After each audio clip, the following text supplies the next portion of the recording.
We are living through an intoxicating wave of technological hype. The belief that a single innovation has created a permanent new economy, where the old rules of value no longer apply. If that sounds familiar, it should. In 1929, people believed radio and the automobile had ushered in an endless economic boom. Market valuations were roughly twice the historical average.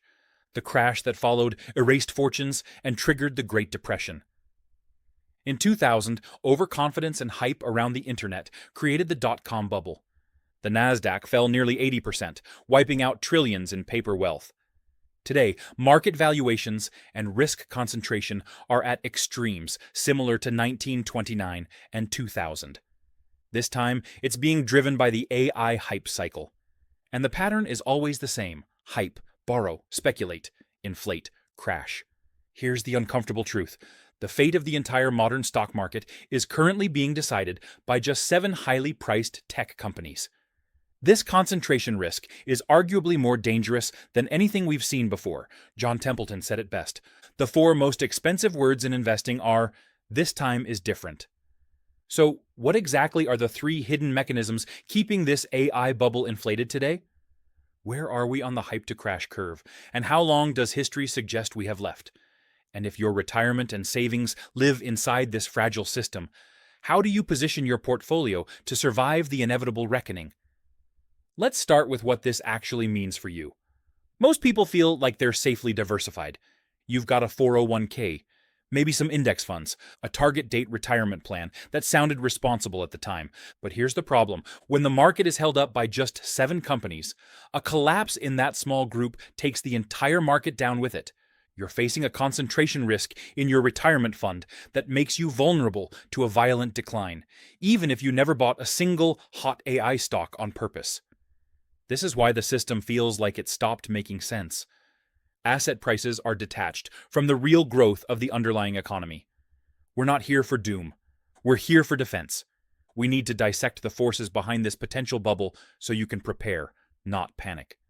If you're concerned about your money in this chaotic economy, hit like and subscribe so you don't miss the breakdowns that actually connect the dots. Because what's coming next matters for every dollar you've saved. So let's talk about what's actually inflating this thing. This AI bubble is being driven by 3 core forces that create extreme overvaluation. Let's break them down. First, we've got concentration and valuation. The S&P 500 price-to-earnings ratio is hovering near levels seen right before the 1929 crash and the 2000 dot-com collapse. Companies like Nvidia are trading at a PE ratio above 65. For context, the historical average P/E for the S&P 500 is around 15 to 20. Anything above 30 is typically considered overheated.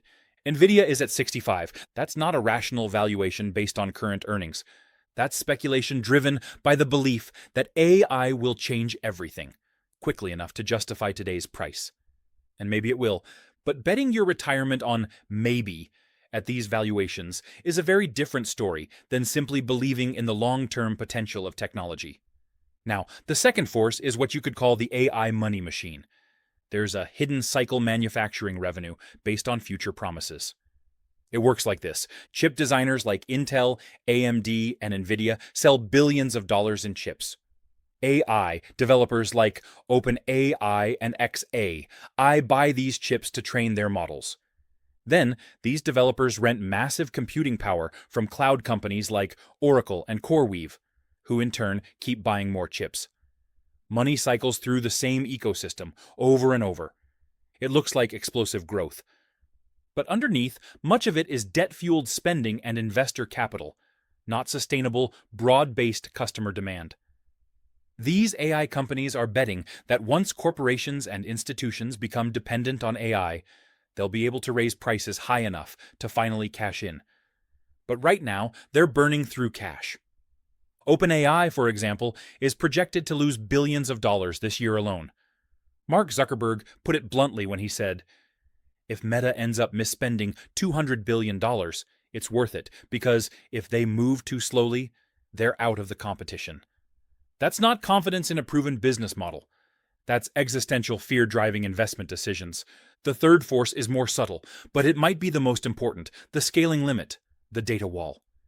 AI has been improving at breakneck speed because it's been devouring every scrap of human-generated data it can find.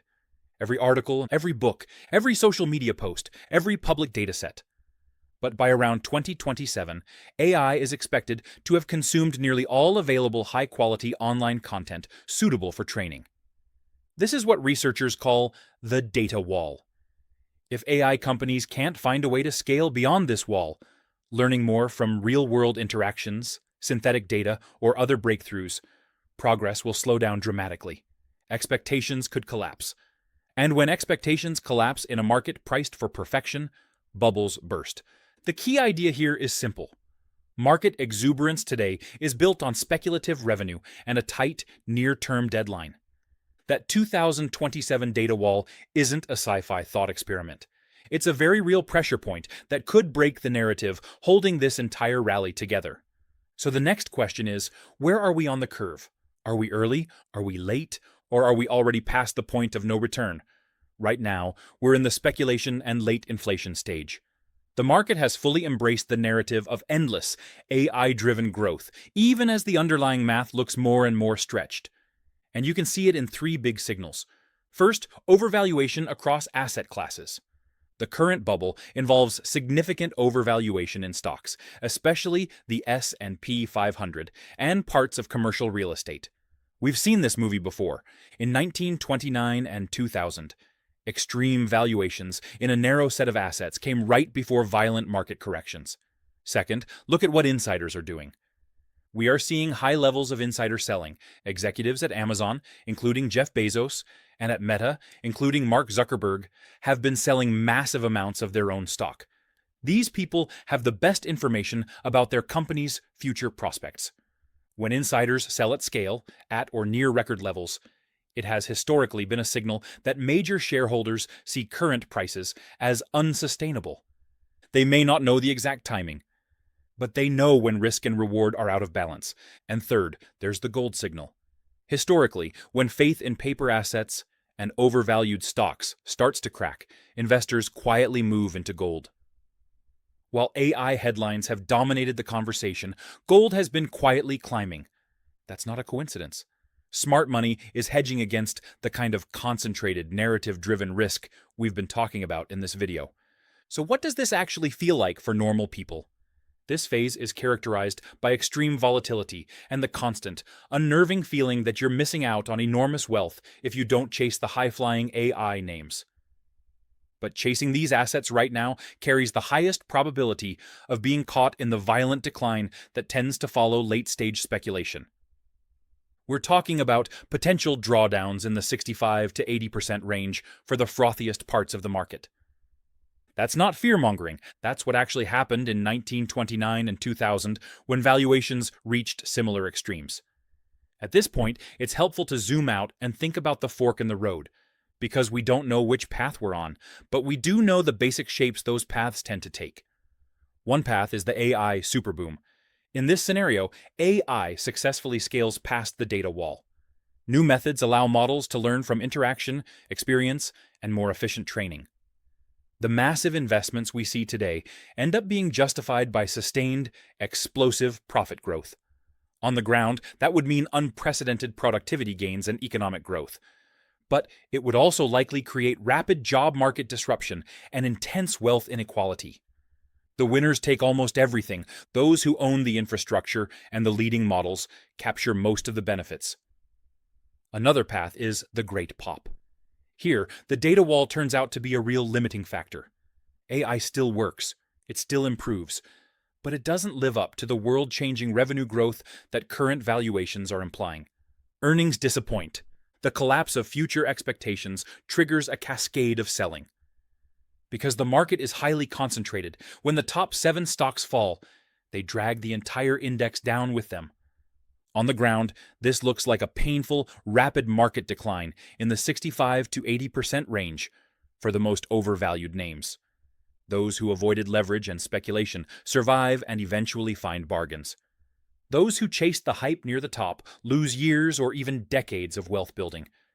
And then there's the least dramatic, but maybe the most punishing path: the stagnant grind.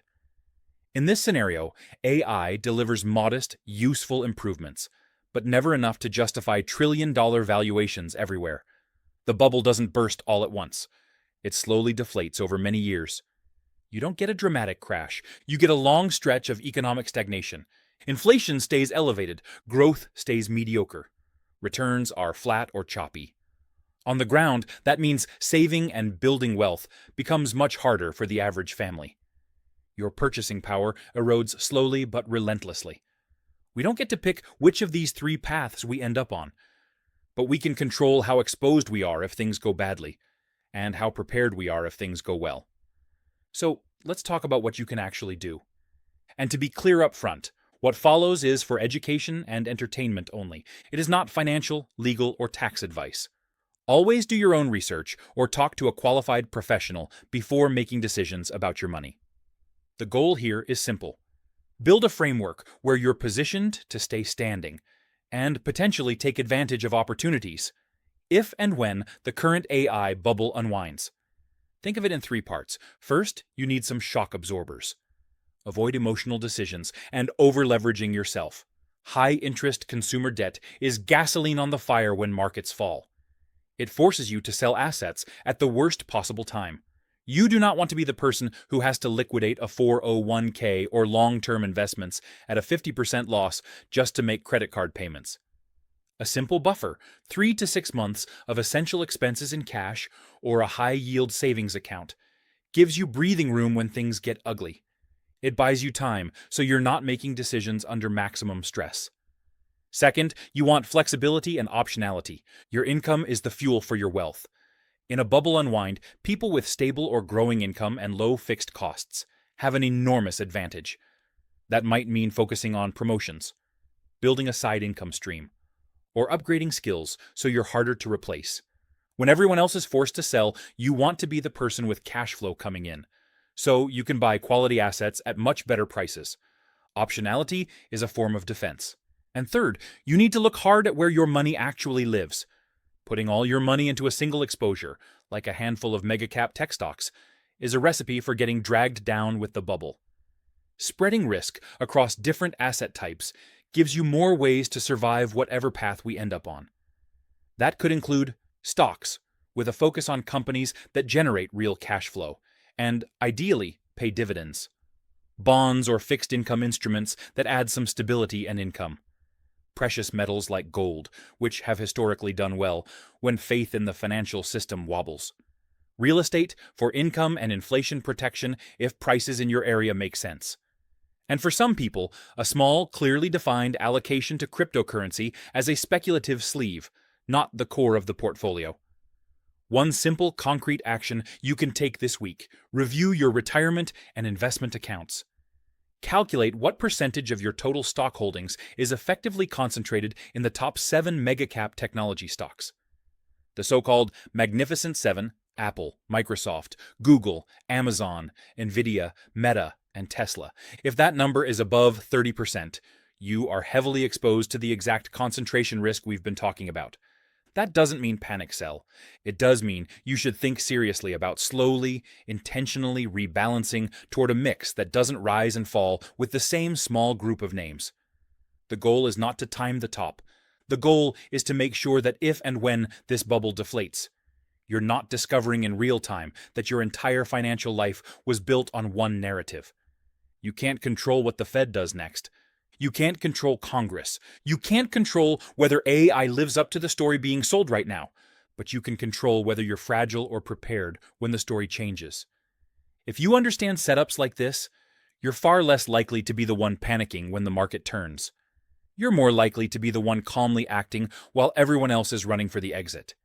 History doesn't repeat, but it does rhyme. And right now, it's rhyming with 1929 and 2000 in ways that should make every investor pause and reassess. If you want more breakdowns that don't just scream, "We're doomed," but actually help you think through defense and opportunity, hit subscribe. This is Money Margins. We make sense of the chaos so you can protect your future. Thanks for watching.